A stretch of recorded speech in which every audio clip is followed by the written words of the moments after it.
All right, what's up, guys? Um, as always, we're gonna, as I keep promising, I'm gonna try to do a better job jumping right into the material, so we can make this video a little bit shorter than previous videos.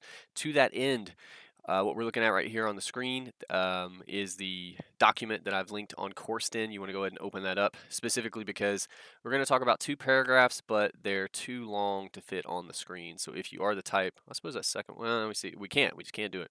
If you're the type to just kind of watch the video and pause it, I know I live that life sometimes.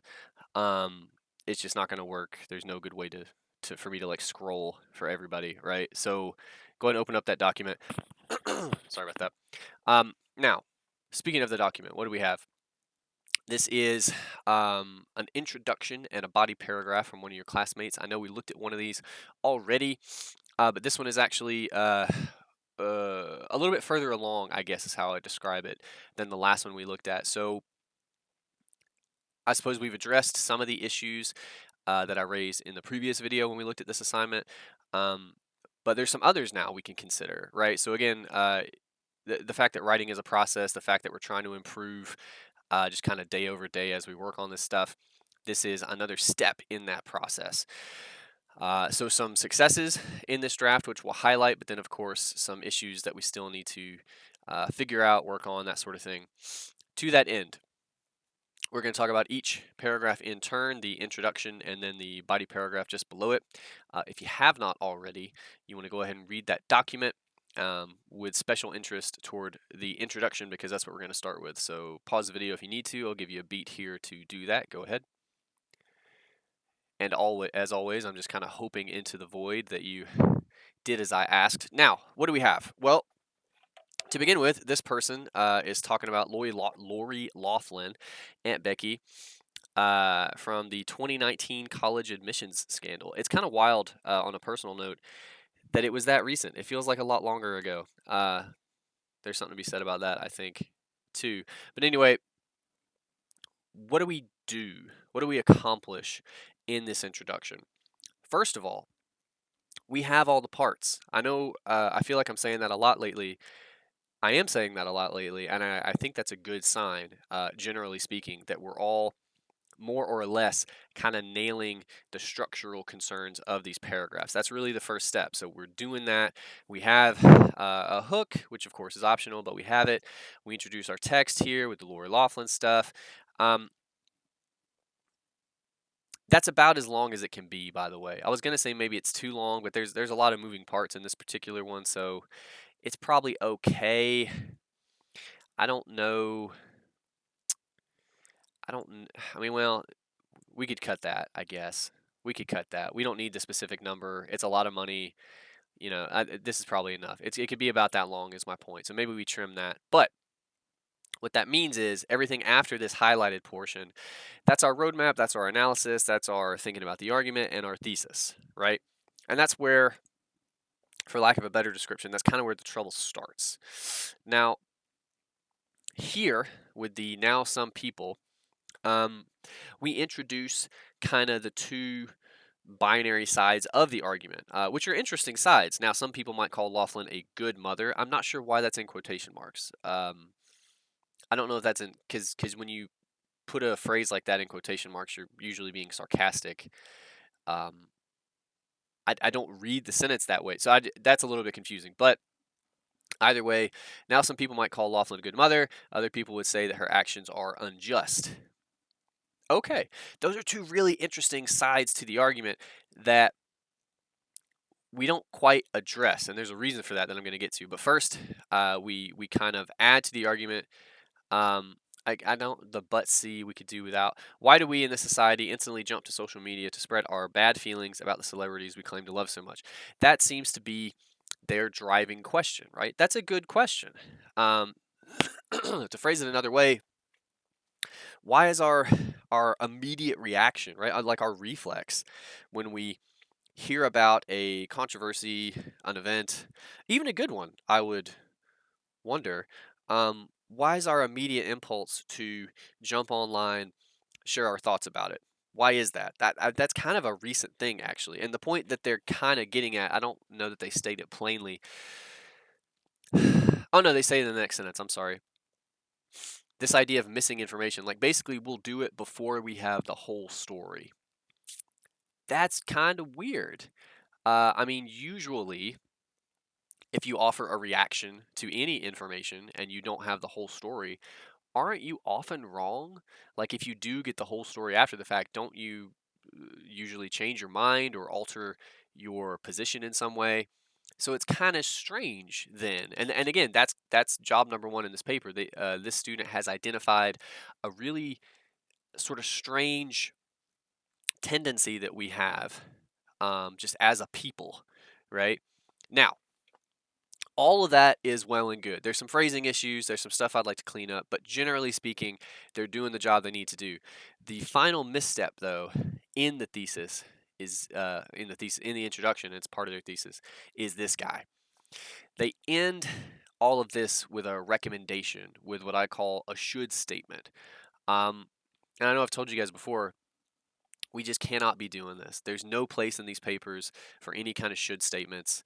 To be totally fair with you guys, you can kind of make a move like this toward the end of your conclusion. That's the only place in papers like these this can happen, though, because our purpose is not to offer advice, right? That's just not what we're doing. And also, think about it this way: if we spend the bulk of our time in this mode, doesn't that just ignore everything we just brought up? Like it allows us to act like this doesn't exist. This is the world we live in. This is a hypothetical, maybe better place that, sure, one day maybe we'll get to. Wouldn't that be lovely? But we're not there right now. We need to talk about this stuff. Okay. So to that end, we would need to delete that. We need to lose this because it's leading us down the wrong path. And think about this stuff a little more. For instance, to return to it very briefly, it's always interesting to me, and this is without the full story, to be totally honest with you, because as the student points out, this was in 2019. uh, I remember probably a good bit of it, but I'm sure I'm forgetting some details. It was a while ago. But one of the I think important points that kind of gets lost in the wash, you could argue, and I suppose some people did, according to the student, that she was just being a mom. Now, it's a mom wielding the kind of financial power many of us lack, okay? But sometimes when you're thinking about an argument, when you're thinking about people doing things that you feel like you would never do, maybe is one way to put it, right? Maybe. But also, if you were a mother, and I know many of you are not right now, so this could also be hard to relate to, but if you were a parent and you had enough money to where you could just spend whatever the hell, right, to, in your mind, guarantee your daughters a successful life, if you could do that, wouldn't you? Like, wouldn't I think most people, if they even if they knew it was illegal, because this is illegal, okay, but if you thought you could do it and get away with it and your daughters would be successful, like, it's just weird to me. And again, I think this ties a little bit into the point the student is trying to grapple with. It's weird to me that so many people immediately were just like, this woman is evil. That just feels kind of strong, you know? Like, again, on the one hand, for sure, it's unjust. They have that in quotation marks too, which is weird. Could probably get rid of that. And illegal and all of those things. But on the other hand, it's also a mom with a lot of money helping out her kids. Like that, I get it, is all I'm saying. Like it makes sense that a person would do that. Um, so the fact that they've raised both of those sides, and the fact that, I mean, at least I would argue, it's at worst understandable that a person would do this. Again, that I think that only adds to their real point, which is, well, why? I suppose it's two things. One, why are we so quick to pass judgment? Okay. And that's kind of their question already. But the addendum to that, I think, would be, why is our judgment so often binary? Like it can't be nuanced. It can't be, well, she definitely did a thing she shouldn't have done. And I think pretty much all of us can agree on that for all kinds of very good reasons. But also, it's an understandable thing to do, right? I was trying to think of another example. and I don't know how good this one is. I thought of two. You'll always see, like, if somebody, because it happens, it just happens all the time. If some famous guy like cheats on his wife or whatever, at some point in the reaction, you'll see people say, "And he lied about it. Can you believe it?" And it's like, can I believe that a guy who is cheating on his wife would then lie about it? Yeah. It'd be weirder if he was super open about it, right? Like that I guess people do that sometimes, but that's kind of crazy. Like, the crime in that case is cheating on the wife. The crime is not lying about it. That's what anybody would do once they're in that position. Like, all I'm saying is it's understandable. The first act, not cool. Lying about it makes all the sense in the world. Um, but we don't treat it that way. It's so in some way, and I'm trying not to offer too much of an argument to the student. I want them to think about it because I'm interested in what they have to say. But on some level, it's a lack of understanding, right? Like, it's a lack of empathy, maybe. It's a lack of trying to see the world from somebody else's position. Like, we're only going to see it from our own. I think it's got a lot to do with that. That's not the fully formed argument, but I think that's a piece of it, it seems to me. And you could go a couple different directions from there, actually.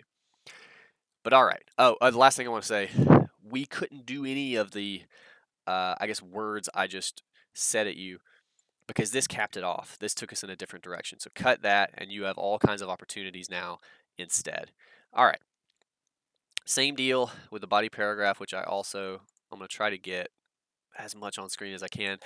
You'll want to look at the document instead, as I said, because we have a few lines below the page break there. Take a minute. I'll pause it again. If you want to read over this paragraph to refresh your memory, go ahead. Okay. So what do we have here? Again, structurally, we have all the parts. I'm going to go through them one by one in a little more detail than I did in the previous paragraph.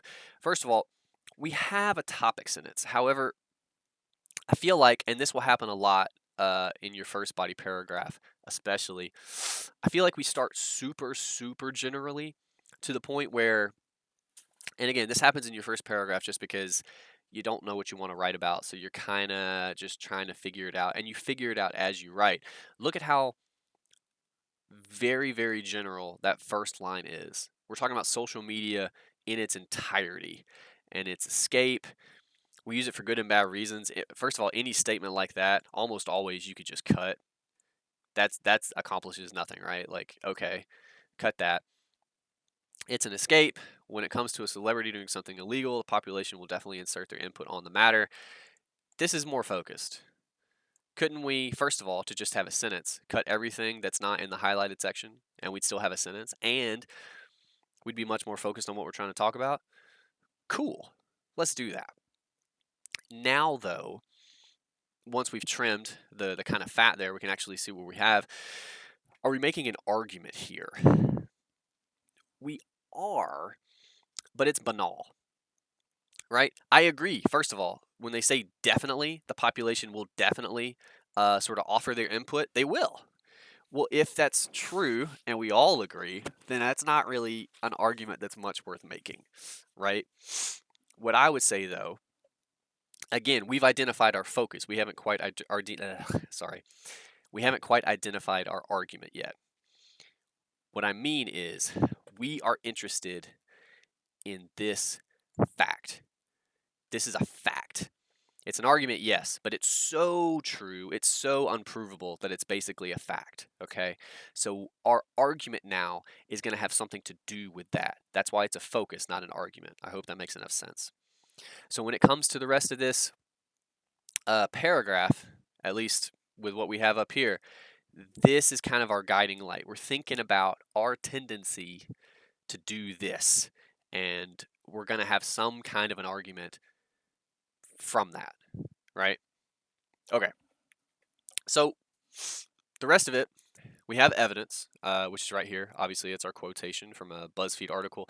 I wouldn't mind, and this could be a little bit tricky sometimes, simply because, I mean, it's just a tweet and an article. I wouldn't mind better context. What I mean is, yeah, this is its location, But I mean, look, to be totally fair, do we need that?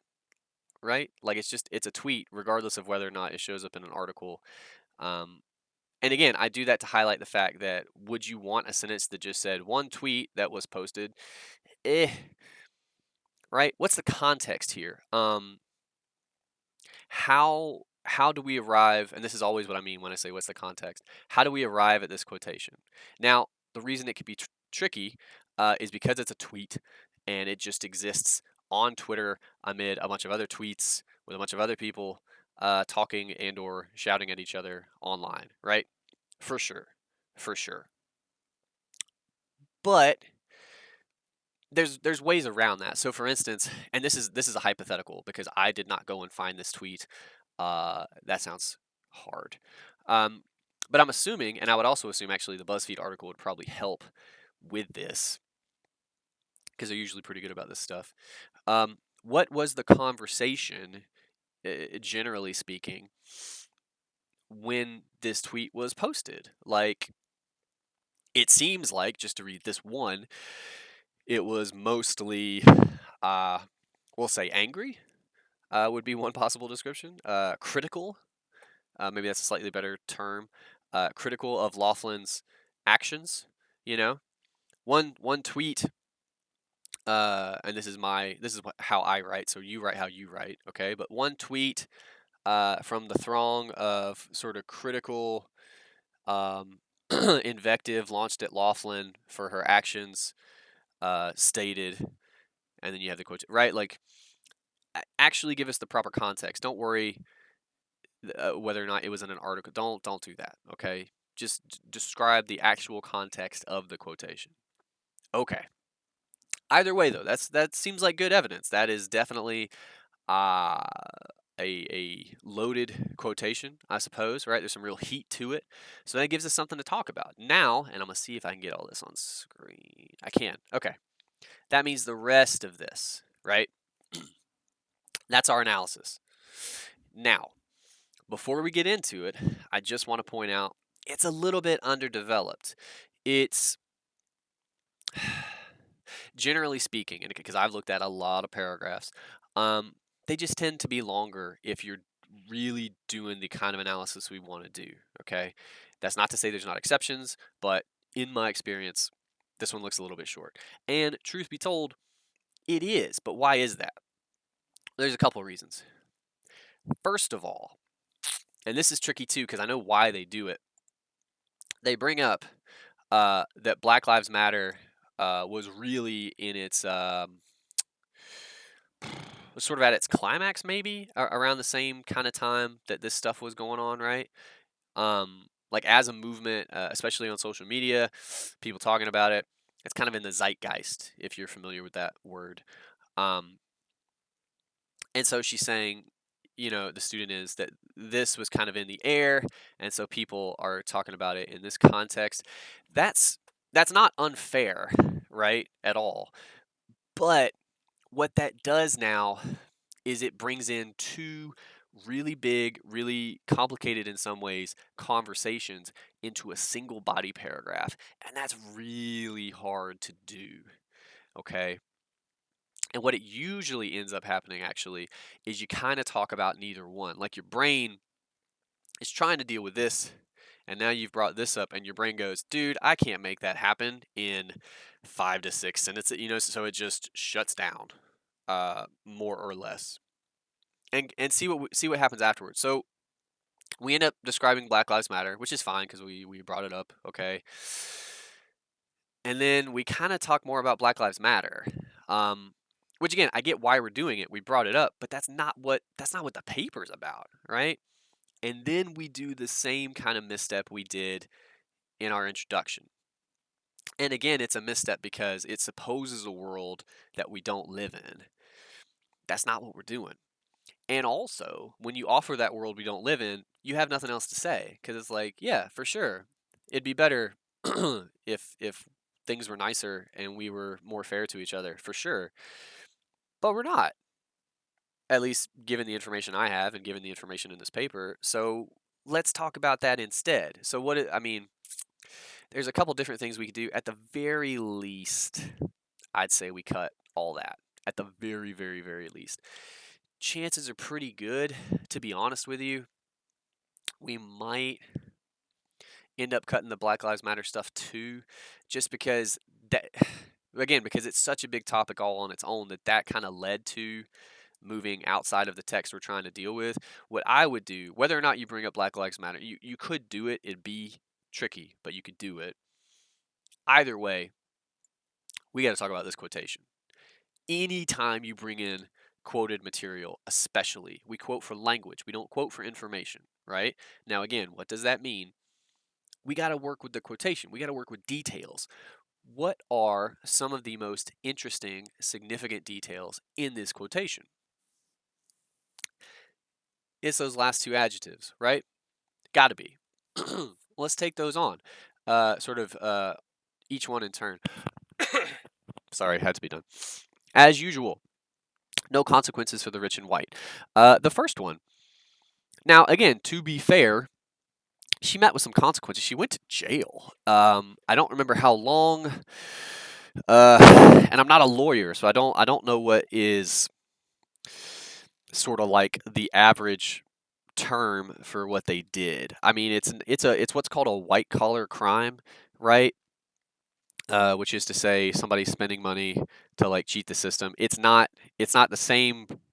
It's not considered the same kind of crime as like robbing somebody at gunpoint, or any of that other stuff. Like it's so in my limited knowledge, those crimes tend to just be shorter sentences, like it just given the nature of it. But it might be worth looking into that a little bit. Again, you'd want to be careful. You don't want to do the same thing we did with Black Lives Matter, where now you're talking about term lengths, right? Like I don't know if that's the conversation we're trying to have here, but if we're gonna be fair to the quotation here, there were consequences. She did go to jail, so that's already kind of you'd have to think about what they mean by that because that's weird.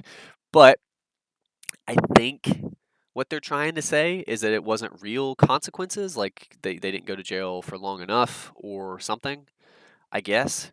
Um, and maybe, I mean, again, you do a little bit of research and find out maybe that was the case. I know she went for a couple months, which, again, if I'm being honest with you, it's more months than I want to be in jail. But anyway, again, all of that gets us to the actually significant language for the rich and white.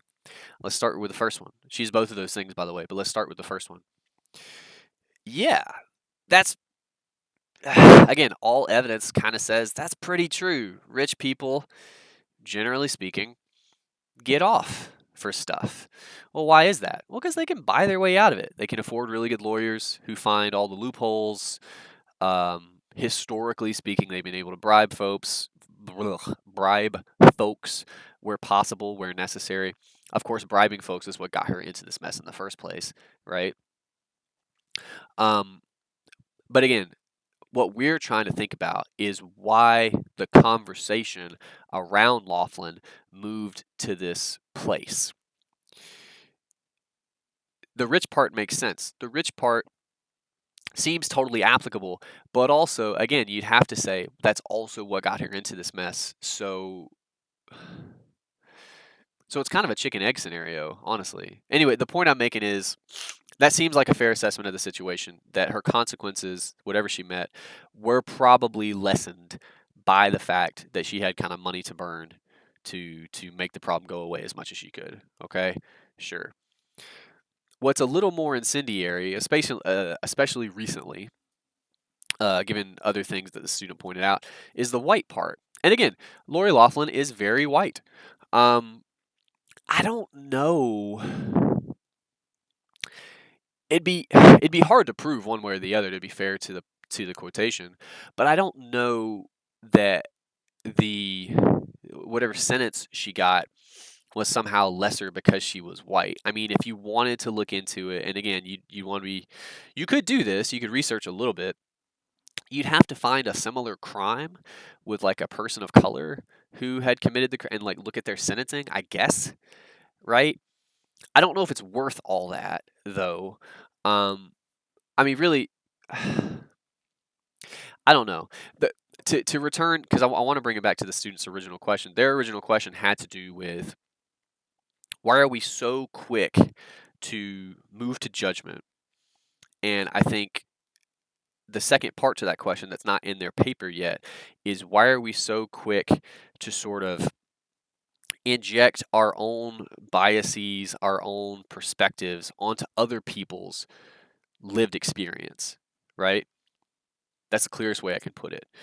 Um, and so that is to say, chances are very good, whoever said this feels a certain kind of way about rich white people. I think we'd all kind of agree with that. They probably feel so, okay, sure.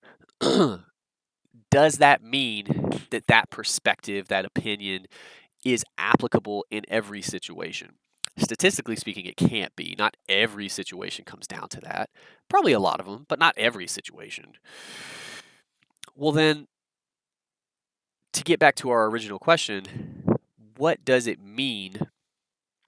What does it say about us as a people, society, a culture, that this is our move? This is kind of what we do. The conversation seems to more and more always go to this kind of a place, right?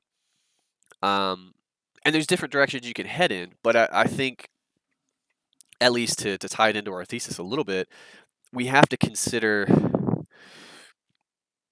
what the real motivation is for this person who said this. And they're not the only person who would say this sort of thing, right? But what promotes that kind of public statement, I suppose? There's different ways to think about it. There's the concept of tribalism, like they're trying to sort of signpost for other people that would see this and agree with them, and there's different arguments to be had there. There's also the idea, um, and the social dilemma kind of talks about this, the sort of hyperbole that we're given to now due to just overt politicization, the kind of binary opinions we're forced to have about different things. Um, if I can make more sense about that, like again, the fact that she's also a mom in all this. Yeah, she's rich and white, but she's also just a person who's a mom with daughters, and she probably loves them a whole lot. Um, it doesn't seem like, given this person's statement, they thought about that very much. That like maybe she's not a rich white person in her cellar, like sort of twisting her mustache. Like she's a caricature according. Like she's just rich and white. She's not really a person. And again, to totally be fair to the person with the quotation, she did a really screwed up thing for sure. But people do screwed up things, and they're not always doing them just because they're evil, right? Like it's but the point the student is thinking about is, I think we miss that a lot. And why is that? Why are we so given to judging people harshly, judging people not as people, right? Um, I think they could do that with this quotation, but again, they move into a totally different arena, and then they end on that hypothetical, on that should statement again, and it's just not doing us any favors. There's way more to talk about the quotation itself. So that's how we got to move through the paper. I'll tell you this too. Chances are very good, whatever they come up with, actually talking about that quotation, it's going to be a longer conversation. It's going to lead rather to more paragraphs. It's going to guide their paper because it's going to tie directly into the thesis they're trying to write here before that last sentence. Like they're headed in a good direction. They just take these two missteps here and here that cap things off. I think sometimes you guys have a tendency, you want to end a conversation. That's what makes writing papers hard. You don't want to end your conversation, at least not till the end of your paper if you can help it. You want to explore this stuff. You want to think about it more. And again, it starts with details. It starts with actually thinking about your evidence. You have to, and this takes training, this takes practice. You got to do your best to try to identify places where maybe you're moving away from what we're trying to do. Um, maybe you're I think how they maybe talk about it in high school is like you're off task, you know, or off topic. Black Lives Matter would be its own paper. I don't know if we have room for that in a paragraph. Things like this, right? You got to do your best to identify those things. Sometimes you got to make hard cuts. That happens. It's part of the process. But there's plenty here. Again, just speaking from my own experience with papers, there's plenty here to write about and to expand upon. Now we just got to go do it. All right. Last thing, I'll bring up the syllabus here. This is us. Again, I always post Monday, Wednesday, but this is for Thursday. This is the workshop. We just did it. Congratulations, us. Your homework. 2 more body paragraphs. What that means is we just looked at an intro and a body paragraph, right? I would like you to have 2 new body paragraphs. And look, some of you may see that as a burden. I understand homework often feels like a burden, but if you can get, if you already have, for instance, that intro and body paragraph, and then you write 2 new body paragraphs, what is that? You're on to the 3rd page somewhere, probably, right? That's going to feel pretty good. Come this Friday, you got that much under your belt. You're going to be feeling pretty good about your paper, where you're at. Could it be better than whatever you have at that point? For sure, but less stress is just better, I think. So let's all aim for that. Last reminder I'll give you, your revision of paper 2, if you're interested, it is optional, but I do highly encourage it for all of you, is due this Friday, the 1st of April. It struck me the other day, I should point out this is not a weird prank. It is due then. I'm not going to like gotcha or anything. I don't know. Part of me wants to do that because that'd be a really dark joke and I have a bad sense of humor, but I will not do that. So it is due this Friday. You want to make sure to get that in. And I'll get those graded as soon as I'm able. Otherwise, I hope everyone's doing well, and I will talk to you soon. Thanks, guys.